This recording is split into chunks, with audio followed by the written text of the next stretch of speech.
സഭാപ്രസംഗകൻ അധ്യായം 5. ദേവാലയത്തിലേക്ക് പോകുമ്പോൾ എങ്ങനെയുള്ളവനായിരിക്കണം? സൂക്ഷ്മതയുള്ളവനായിരിക്കുക. ശ്രദ്ധിച്ചു കേൾക്കാൻ അടുത്തു ചെല്ലുന്നതാണ് എന്തിനേക്കാൾ ഉത്തമം? വിഡ്ഢിയുടെ ബലിയർപ്പണത്തേക്കാൾ ഉത്തമം. തങ്ങൾ തിന്മയാണ് പ്രവർത്തിക്കുന്നതെന്ന് ആര് അറിയുന്നില്ല? ഭോഷന്മാർ. എപ്രകാരം സംസാരിക്കരുത്? വിവേകശൂന്യമായി സംസാരിക്കരുത്. ദൈവസന്നിധിയിൽ എന്തു ചെയ്യാൻ തിടുക്കം കൂട്ടരുത്? പ്രതിജ്ഞയെടുക്കാൻ. ദൈവസന്നിധിയിൽ പ്രതിജ്ഞയെടുക്കാൻ തിടുക്കം കൂട്ടരുത് എന്ന് ഉപദേശിക്കുന്ന പ്രസംഗകൻ എന്തുകൊണ്ട് നിന്റെ വാക്കുകൾ ചുരുങ്ങിയിരിക്കട്ടെ എന്നാണ് നിർദ്ദേശിക്കുന്നത്. ദൈവം സ്വർഗത്തിലാണ്, നീ ഭൂമിയിലും.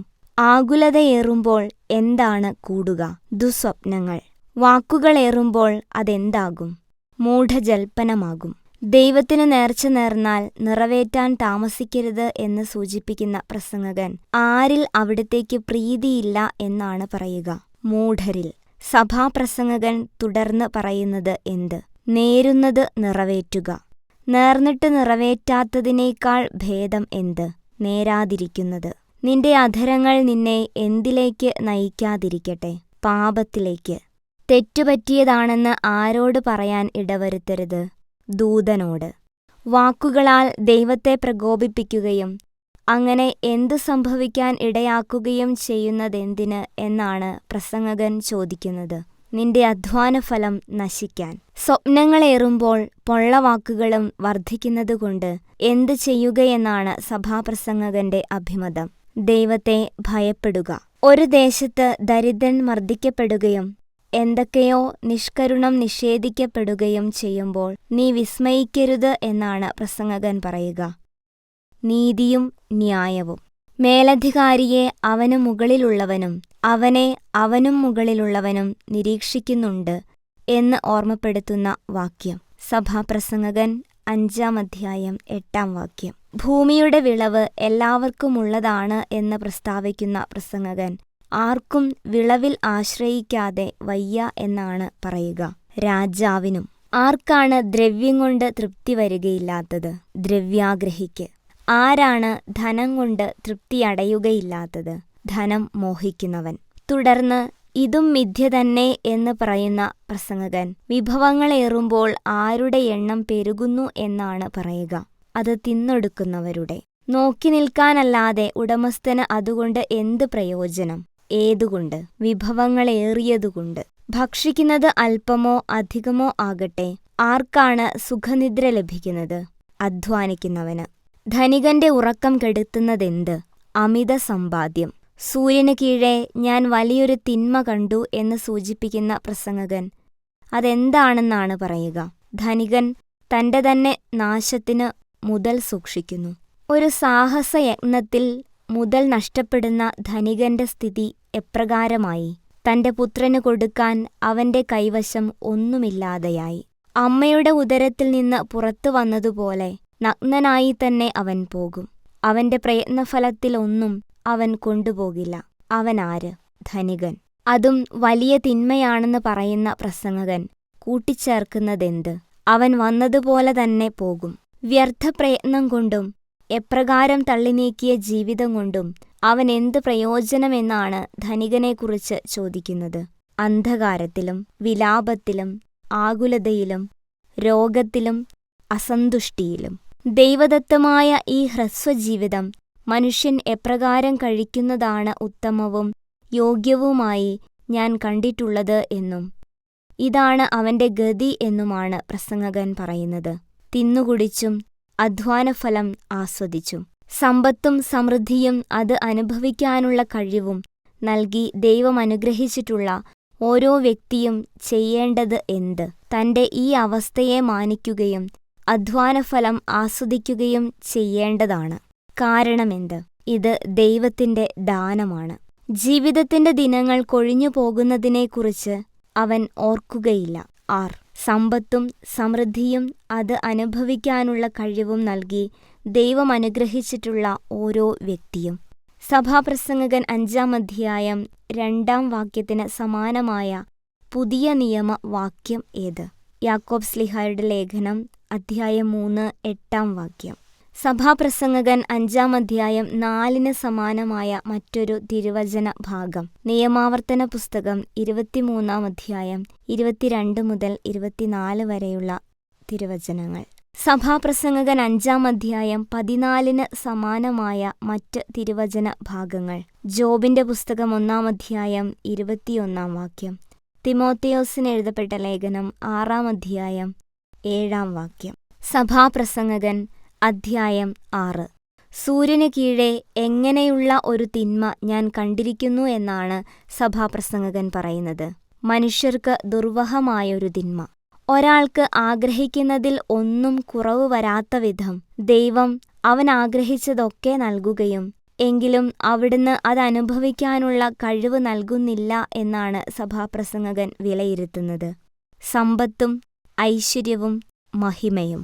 ഒരാൾ ആഗ്രഹിക്കുന്നതിൽ ഒന്നും കുറവ് വരാത്ത വിധം ദൈവം അവന് സ്വത്തും ഐശ്വര്യവും കീർത്തിയും നൽകുമെങ്കിലും അവ അനുഭവിക്കുന്നതാര്? അന്യൻ. ഒരാൾ ആഗ്രഹിക്കുന്നതിൽ ഒന്നും കുറവ് വരാത്ത വിധം ദൈവം നൽകുന്ന സമ്പത്തും ഐശ്വര്യവും കീർത്തിയും അവന് അനുഭവിക്കാൻ കഴിയുന്നില്ല എന്നത് എന്താണെന്നാണ് സഭാപ്രസംഗകൻ പറയുന്നത്. ഇത് മിഥ്യയും തീവ്രവേദനയുമാണ്. ഒരാൾ എത്ര മക്കളോടുകൂടെ എപ്രകാരമായിരുന്നാലും സംഭവിക്കാവുന്ന ദുരവസ്ഥയെ കുറിച്ചാണ് തുടർന്ന് സഭാപ്രസംഗകൻ പറയുന്നത്. 100 മക്കളോടുകൂടെ ദീർഘായുസ്മാനായിരുന്നാലും. ഒരുവൻ 100 മക്കളോടുകൂടെ ദീർഘായുസ്മാനായിരുന്നാലും എന്തിനൊക്കെ ഇടവരുന്നില്ലെങ്കിൽ അതിനേക്കാൾ ഭേദം ചാപിള്ളയായി പിറക്കുകയായിരുന്നുവെന്ന് ഞാൻ പറയും എന്നാണ് സഭാപ്രസംഗകന്റെ നിലപാട്. അവന് ജീവിത സുഖങ്ങൾ ആസ്വദിക്കാനോ ഒടുക്കം സംസ്കാരം പോലും ലഭിക്കാനോ ഇടവരുന്നില്ലെങ്കിൽ. കാരണമെന്ത്? അത് മിഥ്യയിൽ ജനിച്ച് അന്ധകാരത്തിലേക്ക് പോകുന്നു. അതിന്റെ നാമം അവിടെ തിരോഭവിക്കുന്നു. അത് വെളിച്ചം കാണുകയോ എന്തെങ്കിലും അറിയുകയോ ചെയ്തിട്ടില്ല. എങ്കിലും അത് മുൻ പറയപ്പെട്ടവനെപ്പോലെയല്ല, അതിന് സ്വസ്ഥതയുണ്ട്. അത് മിഥ്യയിൽ ജനിച്ച് അന്ധകാരത്തിലേക്ക് പോകുന്നു. അതിന്റെ നാമം അവിടെ തിരോഭവിക്കുന്നു. ഏത്? ചാപിള്ള. മിഥ്യയിൽ ജനിച്ച് അന്ധകാരത്തിലേക്ക് പോകുന്ന ചാപിള്ളയുടെ നാമത്തിന് സംഭവിക്കുന്നത് എന്ത്? അന്ധകാരത്തിൽ തിരോഭവിക്കുന്നു. വെളിച്ചം കാണുകയോ എന്തെങ്കിലും അറിയുകയോ ചെയ്തിട്ടില്ലെങ്കിലും ചാപിള്ള മുൻ പറയപ്പെട്ടവനെപ്പോലെയല്ല, അതിന് എന്തുണ്ട്? സ്വസ്ഥത. അവൻ 2000 വർഷം ജീവിച്ചാലും എപ്രകാരമെങ്കിൽ ഇരുവരും ഒരിടത്തല്ലേ ചെന്നടിയുന്നത് എന്നാണ് സഭാപ്രസംഗകൻ ചോദിക്കുന്നത്. ഒരു ഭാഗ്യവും അനുഭവിക്കുന്നില്ലെങ്കിൽ. എന്തിനാണ് മനുഷ്യന്റെ അധ്വാനം മുഴുവൻ? ഉദരപൂരണത്തിന്. ഉദരപൂരണത്തിനാണ് മനുഷ്യൻ അധ്വാനം മുഴുവൻ എങ്കിലും എന്ത് സംഭവിക്കുന്നില്ല? അവന് വിശപ്പടങ്ങുന്നില്ല. സഭാപ്രസംഗകൻ 6-ാം അധ്യായം 7-ാം വാക്യത്തിൽ ആദ്യത്തെ ചോദ്യം എന്താണ്? ജ്ഞാനിക്ക് മൂഢനേക്കാൾ എന്ത് മേന്മയാണുള്ളത്? മറ്റുള്ളവരുടെ മുൻപിൽ ചമഞ്ഞു നടക്കാൻ അറിഞ്ഞതുകൊണ്ട് ആർക്ക് എന്ത് നേട്ടമെന്നാണ് 6-ാം അധ്യായം 8-ാം വാക്യത്തിൽ രണ്ടാമത്തെ ചോദ്യം. ദരിദ്രൻ. കൺമുൻപിലുള്ളതുകൊണ്ട് തൃപ്തിപ്പെടുന്നതാണ് എന്തിനേക്കാൾ നല്ലത് എന്നാണ് പറയുന്നത്. സങ്കല്പങ്ങളിൽ അലയുന്നതിനേക്കാൾ. ഇതും എന്താണ് എന്നാണ് തുടർന്ന് പറയുന്നത്. മിഥ്യയും പാഴ്വേലയുമാണ്. മനുഷ്യൻ ആരാണെന്നും ആരോടും മല്ലിടാൻ അവന് കഴിവില്ലെന്നും വ്യക്തമായി കഴിഞ്ഞു എന്നാണ് സഭാപ്രസംഗകൻ പറയുന്നത്. തന്നേക്കാൾ ശക്തനോട്. വാക്കുകളുടെ പെരുപ്പം എന്തുതന്നെ? മിഥ്യയുടെ പെരുപ്പം തന്നെ. തുടർന്നുള്ള ചോദ്യം എന്താണ്? മനുഷ്യന് ഇതിലെന്തു മേന്മ? സഭാപ്രസംഗകൻ 6-ാം അധ്യായം 12-ാം വാക്യത്തിൽ ജീവിതത്തെ വിശേഷിപ്പിക്കുന്നത് എപ്രകാരമാണ്? ജീവിതം നിഴൽ പോലെ കടന്നുപോകുന്ന വ്യർത്ഥമായ ഹ്രസ്വജീവിതം. നിഴൽ പോലെ കടന്നുപോകുന്ന ഈ വ്യർത്ഥമായ ഹ്രസ്വജീവിതത്തിൽ എന്ത് ആരറിയുന്നു എന്നാണ് 6-ാം അധ്യായം 12-ാം വാക്യത്തിൽ ചോദിക്കുന്നത്. മനുഷ്യന് നന്മയായിട്ടുള്ളതെന്താണെന്ന്. 6-ാം അധ്യായത്തിലെ 6-ാമത്തെ ചോദ്യം. സൂര്യന് കീഴെ തനിക്ക് ശേഷം എന്ത് സംഭവിക്കുമെന്ന് അവനോട് പറയാൻ ആർക്ക് കഴിയും? സൂര്യന് കീഴെ തനിക്ക് ശേഷം എന്ത് സംഭവിക്കുമെന്ന് അവനോട് പറയാൻ ആർക്ക് കഴിയും? അവിടെ അവൻ ആരാണ്? മനുഷ്യൻ. സഭാപ്രസംഗകൻ 6-ാം അധ്യായം 2-ാം വാക്യത്തിന് സമാനമായ പുതിയ നിയമ വാക്യം. ലൂക്കായുടെ സുവിശേഷം 12-ാം അധ്യായം 20-ാം വാക്യം. സഭാപ്രസംഗകൻ 6 അധ്യായം 10 വാക്യത്തിന് സമാനമായ തിരുവചന ഭാഗങ്ങൾ. ഉൽപ്പത്തി പുസ്തകം 1 അധ്യായം 2 വാക്യം. സഭാപ്രസംഗകൻ 6 അധ്യായം 12 വാക്യത്തിന് സമാനമായ മറ്റ് തിരുവചന ഭാഗങ്ങൾ ഏവ: 1 ദിനവൃത്താന്തം 29:15, ജോബ് 14:1, യോഹന്നാൻ 1:12. വിശുദ്ധ യോഹന്നാന്റെ സുവിശേഷം ആമുഖം. 4-ാമത്തെ സുവിശേഷത്തിന്റെ കർത്താവ് ആരാണെന്നാണ് പാരമ്പര്യം സാക്ഷ്യപ്പെടുത്തുന്നത്? യേശുവിന്റെ ശിഷ്യനായ യോഹന്നാൻ. ഗ്രന്ഥകർത്താവിനെ യേശുവിന്റെ ശ്രേഷ്ഠ ശിഷ്യനായും ദൃക്സാക്ഷിയായും ചിത്രീകരിക്കുന്ന 2 സന്ദർഭങ്ങൾ സുവിശേഷത്തിൽ ഏതെല്ലാം വാക്യങ്ങളിലാണ് കാണുന്നത്? യോഹന്നാന്റെ സുവിശേഷം 19 അധ്യായം 35 വാക്യം, യോഹന്നാന്റെ സുവിശേഷം 21 അധ്യായം 24 വാക്യം. ഈ സുവിശേഷത്തിന്റെ രചന എവിടെ വെച്ച് ഏത് വർഷം പൂർത്തിയായിരിക്കണമെന്നാണ് പൊതുവെയുള്ള അഭിപ്രായം? AD 95 എഫേസോസിൽ വെച്ച്. ഈ സുവിശേഷം രചിച്ചതിന്റെ അടിസ്ഥാന ഉദ്ദേശ്യം ഗ്രന്ഥകർത്താവ് ഏതു വാക്യത്തിലാണ് വ്യക്തമാക്കുന്നത്? യോഹന്നാന്റെ സുവിശേഷം 20 അധ്യായം 30-31 വാക്യങ്ങൾ. സുവിശേഷ രചനയുടെ പ്രഖ്യാപിത ലക്ഷ്യം എന്താണ്? യേശു ദൈവപുത്രനായ ക്രിസ്തുവാണെന്ന് വിശ്വസിക്കുന്നതിനും അങ്ങനെ വിശ്വസിക്കുക നിമിത്തം അവന്റെ നാമത്തിൽ ജീവൻ ഉണ്ടാകുന്നതിനും വേണ്ടിയാണ്. ഈ സുവിശേഷത്തിന്റെ ഉള്ളടക്കം പ്രധാനമായും എന്താണ്? യേശുവിന്റെ വ്യക്തിത്വത്തെ വെളിപ്പെടുത്തുന്ന അവിടുത്തെ വാക്കുകളും പ്രവൃത്തികളും. യേശുവിന്റെ പ്രവൃത്തികളെ സുവിശേഷകൻ എങ്ങനെയാണ് കാണുന്നത്? ശിഷ്യന്മാരുടെ മുൻപാകെ പ്രവർത്തിച്ച അടയാളങ്ങളുടെ ഒരു പരമ്പരയായിട്ട്. സുവിശേഷത്തിന്റെ പ്രധാന ശ്രമം എന്തായിരുന്നു? ബാഹ്യമായ വിശദാംശങ്ങളിൽ തങ്ങി നിൽക്കാതെ ആന്തരാർത്ഥത്തിലേക്ക് ചൂഴ്ന്നിറങ്ങി യേശുവിൽ പൂർത്തിയായ രക്ഷാകര രഹസ്യം വെളിപ്പെടുത്താൻ. ഗ്രന്ഥകർത്താവിന്റെ അഭിലാഷം എന്താണ്? എല്ലാവരും യേശുവിന്റെ വ്യക്തിത്വത്തെ മനസ്സിലാക്കി വിശ്വാസത്തിൽ എത്തിച്ചേരണമെന്നും അതുവഴി നിത്യജീവനിൽ പങ്കുചേരാൻ ഇടയാകണമെന്നും. യോഹന്നാന്റെ സുവിശേഷം അറിയപ്പെടുന്ന 2 വിശേഷണങ്ങൾ ഏവ? വിശ്വാസത്തിന്റെ സുവിശേഷമെന്നും ജീവന്റെ സുവിശേഷമെന്നും. ക്രിസ്തു അനുഭവത്തിലെ അടിസ്ഥാന ഘടകങ്ങൾ വിശദീകരിക്കാൻ സുവിശേഷകൻ ഏത് തരത്തിലുള്ള ശൈലിയാണ് ഉപയോഗിച്ചത്? സാംസ്കാരികവും മതപരവുമായ സിദ്ധാന്തങ്ങളുടെയും ഭാഷാസങ്കേതങ്ങളുടെയും സഹായത്തോടെയുള്ള ശൈലി. ഗ്രന്ഥകർത്താവിനെ സ്വാധീനിച്ചതായി കാണുന്ന സമകാലീന ചിന്താധാരകൾ ഏതെല്ലാം? ജ്ഞാനവാദം, ദ്വൈതവാദം, യഹൂദചിന്ത, യവനചിന്ത തുടങ്ങിയവ. 4-ാം സുവിശേഷത്തെ പ്രധാനമായും എത്ര ഭാഗങ്ങളായി തിരിക്കാം? 2 ഭാഗങ്ങളായി. സുവിശേഷത്തിന്റെ പ്രധാന ഭാഗങ്ങൾ ഏതെല്ലാം?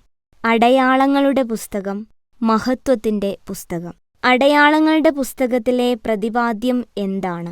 യേശു പരസ്യജീവിതകാലത്ത് പ്രവർത്തിച്ച അത്ഭുതങ്ങളിലൂടെ പിതാവായ ദൈവത്തിന്റെ ആവിഷ്കരണമായി തന്നെത്തന്നെ അവതരിപ്പിക്കുന്നത്. മഹത്വത്തിന്റെ പുസ്തകത്തിൽ വിവരിക്കുന്നത് എന്താണ്? കുരിശുമരണത്തിലൂടെയും ഉത്ഥാനത്തിലൂടെയും പിതാവായ ദൈവത്തിന്റെ മഹത്വത്തിലേക്കുള്ള യേശുവിന്റെ കടന്നുപോകൽ. അടയാളങ്ങളുടെ പുസ്തകം സുവിശേഷത്തിലെ ഏതു വാക്യങ്ങൾ മുതൽ ഏതു വാക്യം വരെയാണ്? 1 അധ്യായം 19 മുതൽ 12 അധ്യായം വരെ. മഹത്വത്തിന്റെ പുസ്തകം സുവിശേഷത്തിലെ ഏതു വാക്യങ്ങൾ മുതൽ ഏതു വാക്യം വരെയാണ്? 13 അധ്യായം 1 മുതൽ 20 അധ്യായം 31 വരെയുള്ള വാക്യങ്ങൾ. പ്രധാന 2 ഭാഗങ്ങൾ കൂടാതെ ഈ സുവിശേഷത്തിന് ഉൾക്കൊള്ളുന്ന മറ്റ് ഘടകങ്ങൾ ഏവ? ഒരു ആമുഖവും ഒരു അനുബന്ധവും. സുവിശേഷത്തിന്റെ ആമുഖം ഏതൊക്കെ വാക്യങ്ങൾ? 1 അധ്യായം 1 മുതൽ 18 വരെയുള്ള വാക്യങ്ങൾ. സുവിശേഷത്തിന്റെ അനുബന്ധം ഏതാണ്? 21 അധ്യായം 1 മുതൽ 25 വാക്യം വരെ. വിശുദ്ധ യോഹന്നാന്റെ സുവിശേഷം അധ്യായം 1. വചനത്തെക്കുറിച്ച് 1-ാം വാക്യത്തിൽ യോഹന്നാൻ നൽകുന്ന 3 പ്രസ്താവനകൾ ഏവ? ആദിയിൽ വചനമുണ്ടായിരുന്നു, വചനം ദൈവത്തോടു കൂടെയായിരുന്നു, വചനം ദൈവമായിരുന്നു. വചനം ആദിയിൽ ആരോടുകൂടെയായിരുന്നു? ദൈവത്തോടുകൂടെയായിരുന്നു. വചനത്തിൽ ഉണ്ടായിരുന്ന ജീവൻ മനുഷ്യരുടെ എന്തായിരുന്നു? വെളിച്ചമായിരുന്നു. ആ വെളിച്ചം എവിടെയാണ് പ്രകാശിക്കുന്നത്? ഇരുളിൽ. ആ വെളിച്ചത്തെ കീഴടക്കാൻ എന്തിന് കഴിഞ്ഞില്ല? ഇരുളിന് കഴിഞ്ഞില്ല. ദൈവമയച്ച ഒരു മനുഷ്യനുണ്ടായിരുന്നു എന്ന് പറയുന്ന സുവിശേഷകൻ അവന്റെ പേരെന്ത് എന്നാണ് പറയുക? യോഹന്നാൻ. യോഹന്നാൻ വന്നത് എന്തിനു വേണ്ടിയാണ്? സാക്ഷ്യത്തിനായി വന്നു. വെളിച്ചത്തിന് സാക്ഷ്യം നൽകാൻ, അവൻ വഴി എല്ലാവരും വിശ്വസിക്കാൻ. യോഹന്നാൻ എന്തായിരുന്നില്ല? വെളിച്ചമായിരുന്നില്ല. യോഹന്നാൻ വന്നതിന്റെ ഉദ്ദേശ്യം എന്താണ്? വെളിച്ചത്തിന് സാക്ഷ്യം നൽകാൻ. ലോകത്തിലേക്ക് വരുന്നുണ്ടായിരുന്ന യഥാർത്ഥ വെളിച്ചം എങ്ങനെയുള്ളതാണ്? എല്ലാ മനുഷ്യരെയും പ്രകാശിപ്പിക്കുന്നത്. ലോകം അവനെ അറിഞ്ഞില്ല എന്നതിന്റെ പശ്ചാത്തലം എന്താണ്? അവൻ ലോകത്തിലുണ്ടായിരുന്നു, ലോകം അവനിലൂടെ സൃഷ്ടിക്കപ്പെട്ടു. അവൻ ആരുടെ അടുത്തേക്ക് വന്നിട്ടും അവർ അവനെ സ്വീകരിച്ചില്ല. സ്വജനത്തിന്റെ. യഥാർത്ഥ വെളിച്ചം ദൈവമക്കളാകാനുള്ള കഴിവ് നൽകിയത് ആർക്കെല്ലാം? തന്നെ സ്വീകരിച്ചവർക്കെല്ലാം, തന്റെ നാമത്തിൽ വിശ്വസിക്കുന്നവർക്കെല്ലാം. ദൈവമക്കളാകാൻ അവൻ കഴിവ് നൽകിയവർ ജനിച്ചത് എന്തിൽ നിന്നല്ല, രക്തത്തിൽ നിന്നോ ശാരീരിക അഭിലാഷത്തിൽ നിന്നോ പുരുഷന്റെ ഇച്ഛയിൽ നിന്നോ അല്ല. ദൈവമക്കളാകാൻ അവൻ കഴിവ് നൽകിയവർ ജനിച്ചത് ആരിൽ നിന്നാണ്? ദൈവത്തിൽ നിന്നത്രേ. വചനം മാംസമായി നമ്മളുടെ ഇടയിൽ വസിച്ചപ്പോൾ നമ്മൾ ദർശിച്ചത് എന്ത്? അവന്റെ മഹത്വം. കൃപയും സത്യവും നിറഞ്ഞതും പിതാവിന്റെ ഏകജാതന്റേതുമായ മഹത്വം. വചനത്തിന്റെ മഹത്വം എങ്ങനെയുള്ളതായിരുന്നു? കൃപയും സത്യവും നിറഞ്ഞതും പിതാവിന്റെ ഏകജാതന്റേതുമായ മഹത്വം. യോഹന്നാൻ ആരെപ്പറ്റിയാണ് സാക്ഷ്യം നൽകിയത്? മാംസമായ വചനത്തെപ്പറ്റി. ഇവനെപ്പറ്റിയാണ് ഞാൻ പറഞ്ഞത്, എന്റെ പിന്നാലെ വരുന്നവൻ എന്നേക്കാൾ വലിയവനാണ് എന്ന് സാക്ഷ്യം നൽകിക്കൊണ്ട് വിളിച്ചു പറഞ്ഞപ്പോൾ യോഹന്നാൻ പറഞ്ഞ കാരണം എന്താണ്? എനിക്ക് മുൻപ് തന്നെ അവനുണ്ടായിരുന്നു.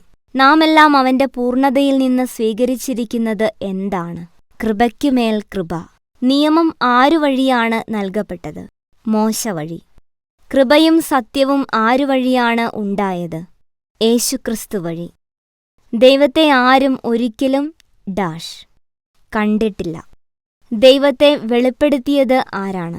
പിതാവുമായി ഗാഢബന്ധം പുലർത്തുന്ന ദൈവം തന്നെയായ ഏകജാതൻ.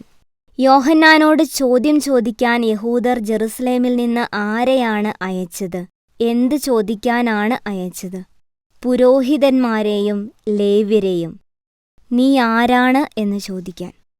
യോഹന്നാന്റെ സാക്ഷ്യം ഇതായിരുന്നു എന്ന് പറഞ്ഞ ശേഷം യോഹന്നാൻ അസന്നിഗ്ധമായി പ്രഖ്യാപിച്ചതെന്താണെന്നാണ് സുവിശേഷകൻ പറയുക? ഞാൻ ക്രിസ്തുവല്ല. 1 അധ്യായം 20 മുതൽ 21 വരെ ഉള്ള വാക്യങ്ങൾ പ്രകാരം യഹൂദർ യോഹന്നാനോട് ചോദിച്ച മറ്റ് 3 ചോദ്യങ്ങൾ ഏതെല്ലാം? എങ്കിൽ പിന്നെ നീ ആരാണ്? ഏലിയായോ? എങ്കിൽ നീ പ്രവാചകനാണോ?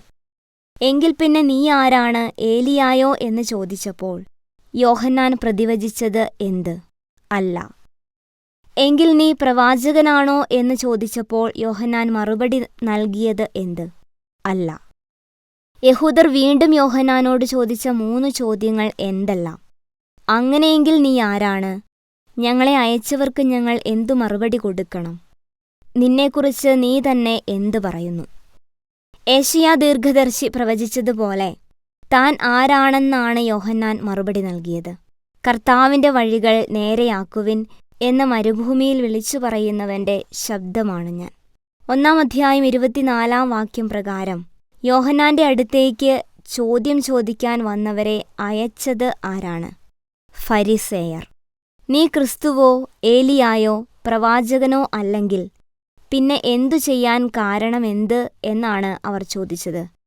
സ്നാനം നൽകാൻ. താൻ ജലം കൊണ്ട് സ്നാനം നൽകുന്നു എന്ന് പറയുന്ന യോഹന്നാൻ ആര് നിങ്ങളുടെ മധ്യേ നിൽക്കുന്നുണ്ട് എന്നാണ് പറഞ്ഞത്? നിങ്ങൾ അറിയാത്ത ഒരുവൻ. യോഹന്നാൻ തന്റെ പിന്നാലെ വരുന്നവനുമായി തന്റെ യോഗ്യത താരതമ്യം ചെയ്ത് പറഞ്ഞത് എന്താണ്? അവന്റെ ചെരുപ്പിന്റെ വാറഴിക്കുവാൻ പോലും ഞാൻ യോഗ്യനല്ല. ഇത് സംഭവിച്ചതും യോഹന്നാൻ സ്നാനം നൽകിക്കൊണ്ടിരുന്നതുമായ സ്ഥലം എവിടെയാണ്? ജോർദാന്റെ അക്കരെ ബഥാനിയായിൽ. അടുത്ത ദിവസം യേശു തന്റെ അടുത്തേക്ക് വരുന്നത് കണ്ടപ്പോൾ യോഹന്നാൻ എന്തു പറഞ്ഞു? ഇതാ ലോകത്തിന്റെ പാപം നീക്കുന്ന ദൈവത്തിന്റെ കുഞ്ഞാട്. യേശുവിനെക്കുറിച്ച് യോഹന്നാൻ തന്റെ മുൻ പ്രസ്താവന ആവർത്തിച്ചത് എന്താണ്? എന്റെ പിന്നാലെ വരുന്നവൻ എന്നേക്കാൾ വലിയവനാണെന്ന് ഞാൻ പറഞ്ഞത് ഇവനെപ്പറ്റിയാണ്. യോഹന്നാൻ യേശുവിനെ അറിഞ്ഞിരുന്നില്ലെങ്കിലും അവൻ ജലത്താൽ സ്നാനം നൽകാൻ വന്നത് എന്തിനു വേണ്ടിയാണ്? യേശുവിനെ ഇസ്രായേലിന് വെളിപ്പെടുത്താൻ. യോഹന്നാൻ നൽകിയ സാക്ഷ്യം എന്താണ്? ആത്മാവ് പ്രാവിനെപ്പോലെ സ്വർഗത്തിൽ നിന്ന് ഇറങ്ങിവന്ന് അവന്റെ മേൽ ആവസിക്കുന്നത് ഞാൻ കണ്ടു.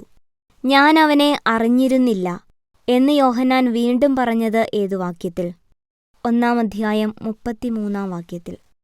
യോഹന്നാന്റെ ശുശ്രൂഷയെക്കുറിച്ച് അവനെ അയച്ചവൻ നൽകിയ അടയാളം എന്താണ്? ആത്മാവ് ഇറങ്ങിവന്ന് ആരുടെ മേൽ ആവസിക്കുന്നത് നീ കാണുന്നുവോ അവനാണ് പരിശുദ്ധാത്മാവ് കൊണ്ട് സ്നാനം നൽകുന്നവൻ. യേശുവിനെക്കുറിച്ച് യോഹന്നാൻ നൽകിയ സാക്ഷ്യം എന്താണ്? ഞാനത് കാണുകയും ഇവൻ ദൈവപുത്രനാണ് എന്ന് സാക്ഷ്യപ്പെടുത്തുകയും ചെയ്തിരിക്കുന്നു. അടുത്ത ദിവസം യോഹന്നാൻ ആരുടെ കൂടെ നിൽക്കുമ്പോഴാണ് യേശു നടന്നുവരുന്നത് കണ്ടത്? തന്റെ ശിഷ്യന്മാരിൽ 2 പേരോടുകൂടെ. യേശു നടന്നുവരുന്നത് കണ്ടപ്പോൾ യോഹന്നാൻ പറഞ്ഞത് എന്ത്? ഇതാ ദൈവത്തിന്റെ കുഞ്ഞാട്.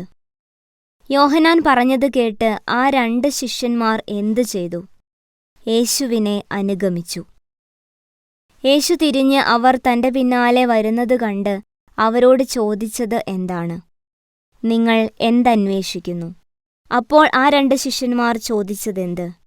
റബ്ബി, അങ്ങ് എവിടെയാണ് വസിക്കുന്നത്? റബ്ബി എന്ന വാക്കിന്റെ അർത്ഥം എന്താണ്? ഗുരു. യേശു അവരോട് എന്ത് പറഞ്ഞു? വന്നു കാണുക.